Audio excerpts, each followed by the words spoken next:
Yo, what is going on YouTube? I am Germ here, and today I'm excited and I'm sad. I'm sad because I already recorded this video yesterday, but my mic was muted, so hey, we lost one. That's a video that nobody's ever going to get to see and no one's ever going to get to hear, but I'm really excited because today we're talking about big moves and big announcements coming out of Cloud9. Obviously, they've been one of the bigger talks really of the whole year, dating back to Korea 9, bringing in LS, having LS leave, get kicked, whatever, and then, you know, the end of the regular season collapse, playoff collapse, and now into this mini off season.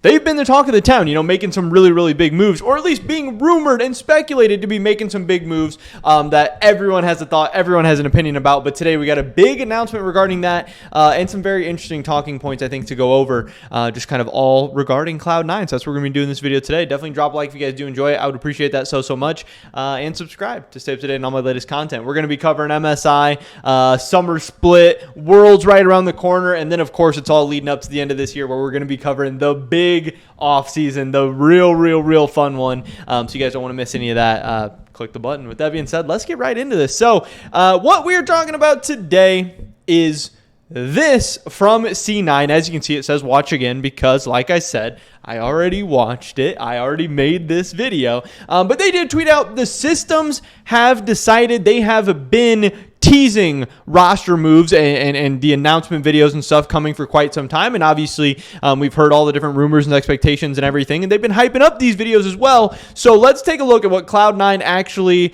has going on, not only for what their roster is going to be for summer of 2022, but also how they're choosing to announce it, because I think this video is pretty good. And that's obviously why, hey, you can see right here, I dropped a like on it. You guys should do that too. Let's get into it.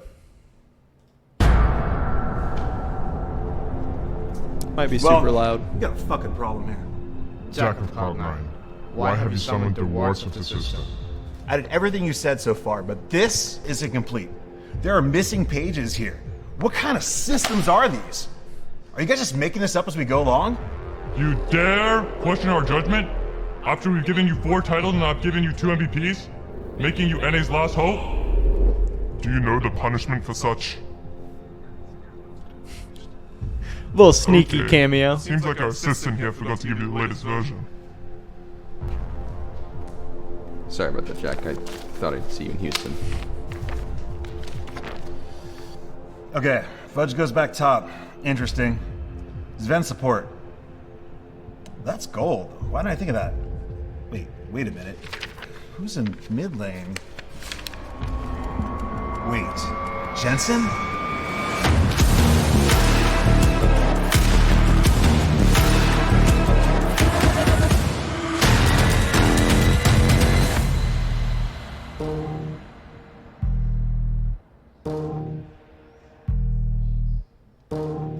So they decided to go with their welcome back Jensen video be the same as their official roster announcement. Kind of interesting. I don't know, because I mean, it's welcome back Sven in some ways too. I mean, obviously he's been with the organization. They're not like signing him or anything, but a lot of craziness going on here. A lot of things to talk about as well. One, the first thing I want to talk about is the fact that, hey, we saw Sneaky in the video. He's still being a part of the org, still helping them out with content and videos and all this stuff and hyping up their roster announcements. And then Jensen, also, obviously, the star of this video, making his return. Welcome back, Jensen, all that stuff. And I think that is very interesting to note because there has been a ton of talk, I think positively and negatively. There is a lot of C9 fans. They're one of the bigger fan bases, and they are a very loyal fan base, kind of pushing back. But obviously you have the LS fan base as well, which it's also very big, but also is very vocal. And they've been, critical of how C9 has handled a lot of the situation. They've been memeing on the systems, all that stuff.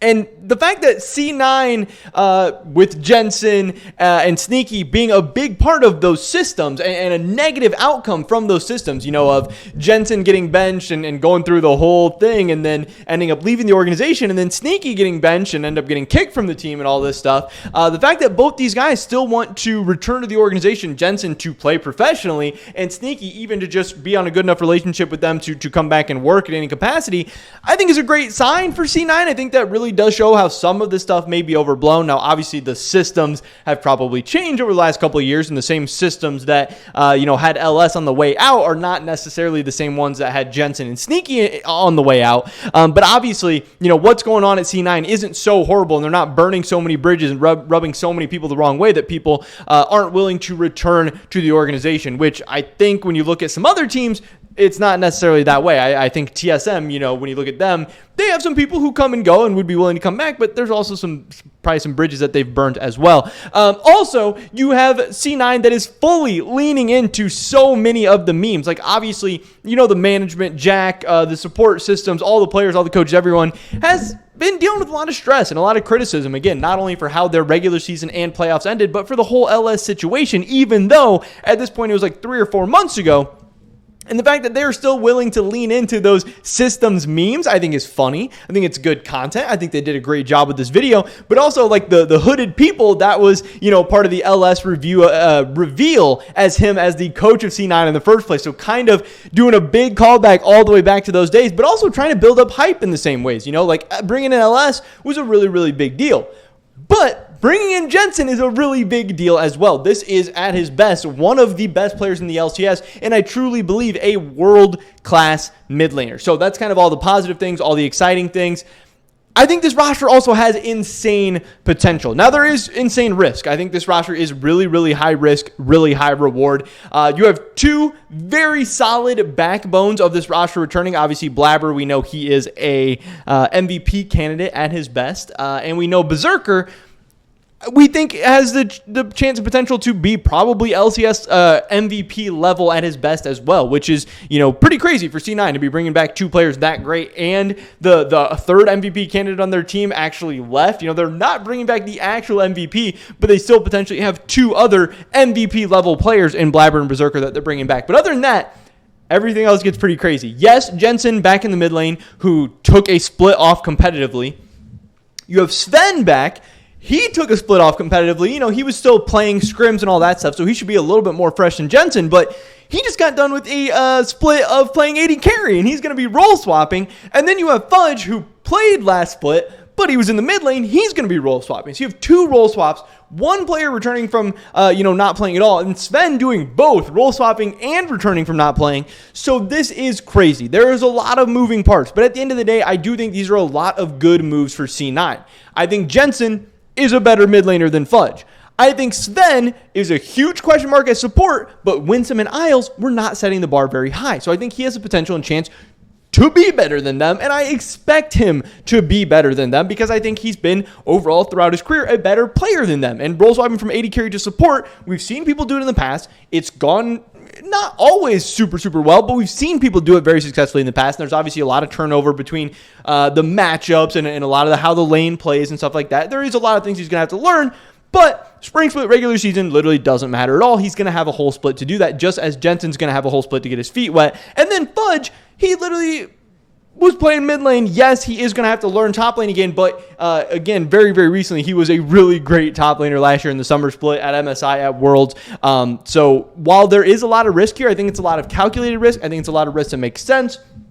And it's going to make NA super, super fun to watch in the summer split, especially going down the stretch into the playoffs, because Cloud9 was the 4th place team. They're that team on the outside looking in at the Worlds picture. This puts a ton of pressure on EG, a team that went 9-9 in the regular season and lost their first playoff series. Puts a ton of pressure on 100 Thieves, a team who just lost in the finals. Maybe they're going to get better, maybe not, and was down 2-0 to Team Liquid and could have very easily been the 3rd place team. And then it also is going to put a ton of pressure on TL, who is the team sitting in that 3rd place spot, that last world spot. And then TSM probably got better in this offseason as well. All of a sudden, NA is looking super, super spicy going into the summer split. But I think the C9 team is looking pretty good and pretty interesting. And again, maybe Fudge is a downgrade from Summit overall, just because Summit is the defending LCS MVP. But the Summit we saw at the end of the regular season and into the playoffs, I really think Fudge is going to be a very significant upgrade over that. So Cloud9 could have got better in 3 different ways.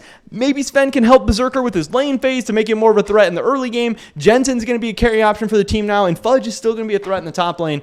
I don't know. It's going to be fun to watch. It's going to be interesting. It's going to be exciting. But yeah, I mean, the Sven roll swap was something we'd been talking about for a while, so I'm glad to see that come through. The Jensen to mid lane for C9 was something I tweeted about a long time ago. I'm glad to see that come through.